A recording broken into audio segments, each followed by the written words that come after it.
Kaya naman bilang inyong super kuya, buong puso ko pong ipinagmamalaki ang tagline na F. De Castro, una ka. Ano nga po ba ang ibig sabihin ng F. De Castro, una ka? Una, ang edukasyon. Dahil naniniwala ako na ang edukasyon ang susi sa magandang kinabukasan. Suportado natin ang mga programa at proyekto na magpapalakas sa ating kaalaman at kakayahan. Una ang social inclusion. Walang maiiwan sa atin, sisiguraduhin natin na lahat ng mga kabataan, anuman ang kanilang kalagayan, kasarian, ay may boses at pantay-pantay na pagkakataon.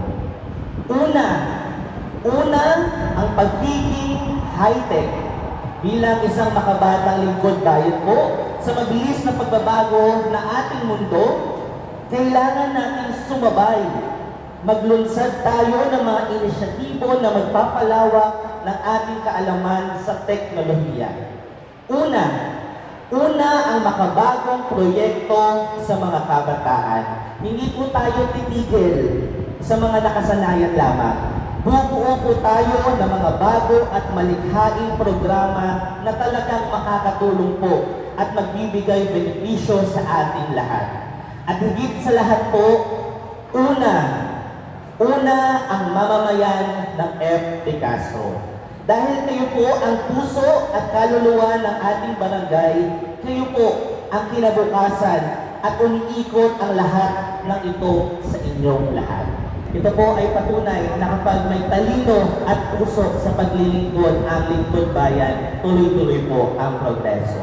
At patuloy akong maniniwala na kayo ang mga mamamayan ng F. De Castro ang dapat na laging una. Hindi man po ako ang inyong maging SK Chairman sa mga susunod na taon, ang mga aral at mga natutunan po natin ay patuloy nating bitbit.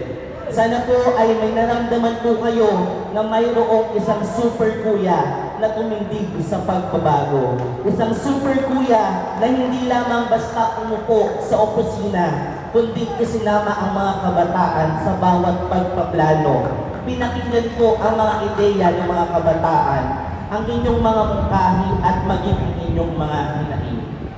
Sana po nariyan kayo lagi na nakasuporta sa nagbigay po ng maraming una dito sa Barangay F. De Castro.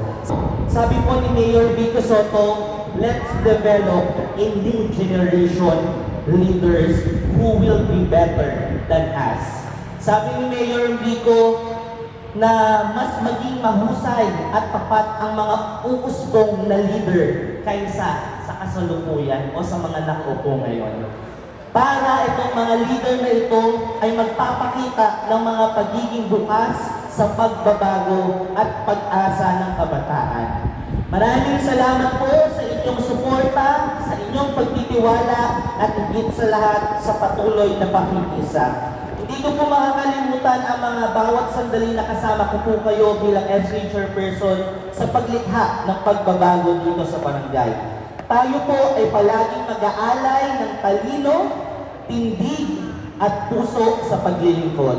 Muli, maraming salamat po at mabuhay ang Barangay Francisco de Castro.